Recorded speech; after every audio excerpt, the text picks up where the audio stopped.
Today is day 18 of the Karen Read trial. I'm going to give you my daily recap. Today is the only day of trial this week, and it definitely did not scratch my itch for the Karen Read information that I needed. There were several experts. It was really slow, and it was a lot of technical information. We also heard from John O'Keefe's niece and nephew, and there was no camera footage of that. Also, we didn't have Alan Jackson in court today. He had a family event happening in California, so he had previously stated that he wasn't going to be available today. And on Friday, I believe it was, Karen Read signed off on something saying that David Yannetti could complete the cross-examination for Brian Higgins. So on Friday, we learned that Brian Higgins downloaded 2 text message threads illegally from his phone and turned those text message threads over to police. He didn't turn over his whole phone like some of the other people did. He says that some of the text messages with John O'Keefe may have been deleted before he turned them over.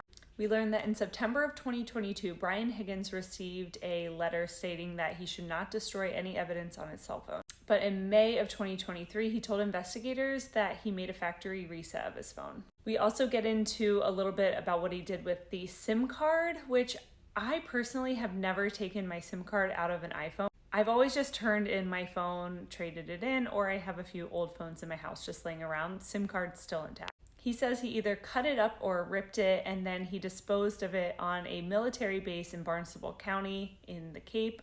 Supposedly, he does this with some of his other trash, but that's where he got rid of it. I found this tweet that explains that Brian Higgins wanted a new cell phone number because his phone number was leaked in July of 2022, and he was thinking that he needed to get rid of the phone and the phone number and start over. But he actually didn't end up getting a new phone number until September. We get into some redirect from Lally, and he says, if you would have seen anything on the side of the road when you were leaving 34 Fairview, what would you have done? And he says, I would have done something to make a difference. And basically, his testimony ends around 9:50, and the jury takes a quick break before John O'Keefe's nephew, I believe, is called to the stand first.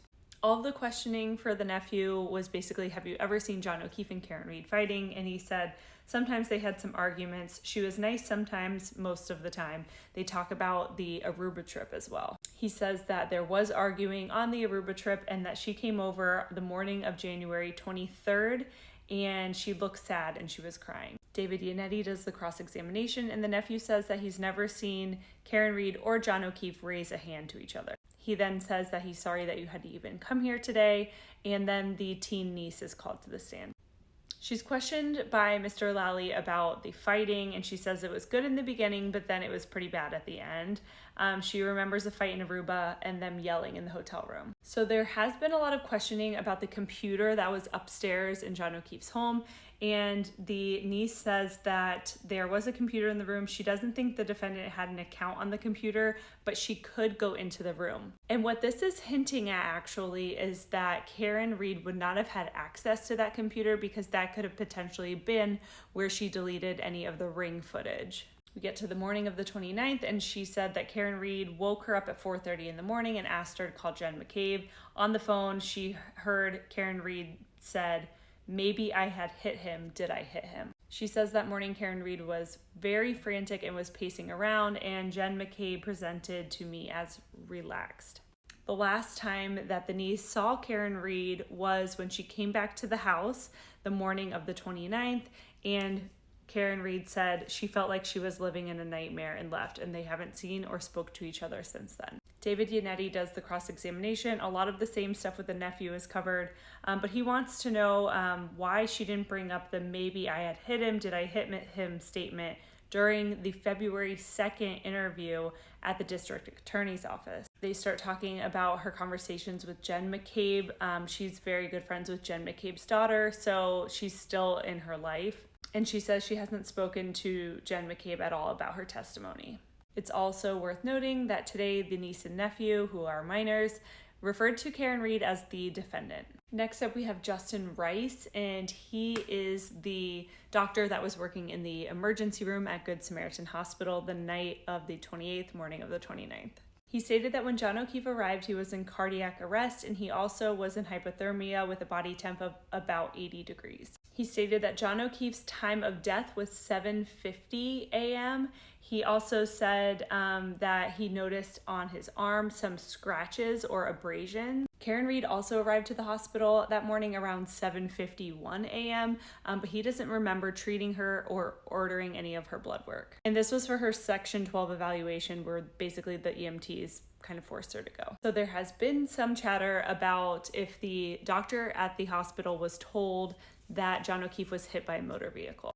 Like, some of the EMT people have said that they've told the hospital staff this. On his EMS report, there is no mention at all of anybody telling him that John O'Keefe was hit by a car. In his report, he states that there were no broken bones from the neck down on his body. He had no injuries to his shoulders, chest, torso, legs, etc. After Dr. Rice, we have Dr. Faller, and this was the snooze fest of the day. He's a pathologist, and he went over the steps to do blood alcohol testing, basically what the Commonwealth is trying to get at by calling him and the next few witnesses is that Karen Read's blood alcohol level was high and that she was drunk.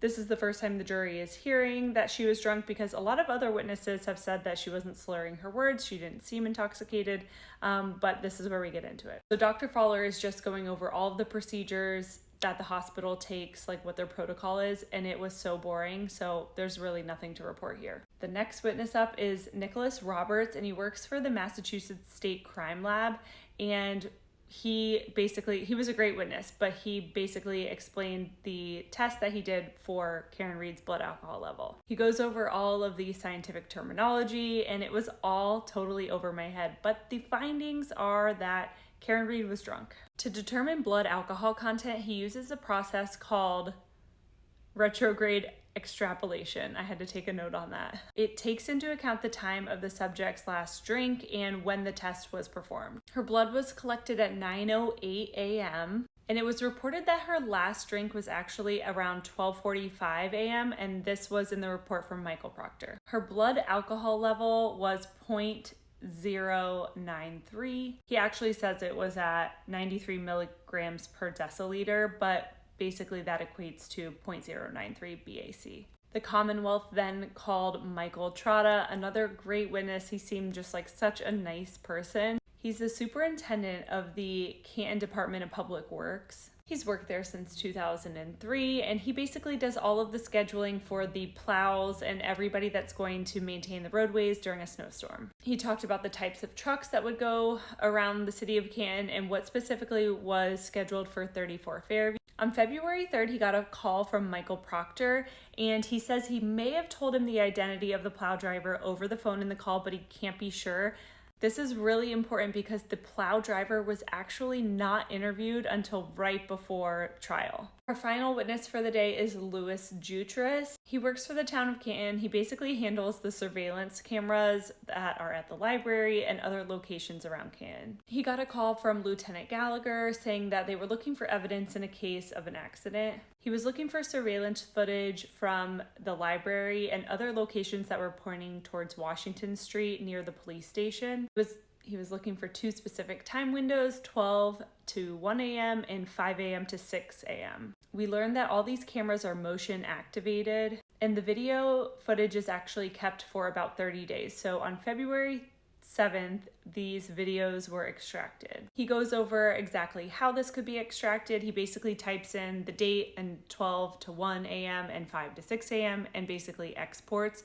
Anytime the camera is motion activated, the video, no audio, would be downloaded to a disk. He provided all of the raw footage that he had from the cameras, and he was never asked to download it to a hard drive. Apparently on April 6, 2023, he was asked by Trooper Proctor or Trooper Dunn, that's never really clarified, to download the footage again for the defense, but that's not an option because it's only available for 30 days. When he's handed the disc to enter it into evidence, he says that this is not his disc, and I'm going to play the whole video for you, but I'm going to go over the schedule for next week in court. Next week, there's a full day Monday, no court on Tuesday, full day Wednesday, Thursday half day, and no trial Friday. This disc with the wording on it? Yes. No, I have not seen this. Not that specific disc, I'm sorry, sir, but the footage, have you shown that particular video footage, or did you review that footage before you gave it to the troopers? This is not mine to the trooper.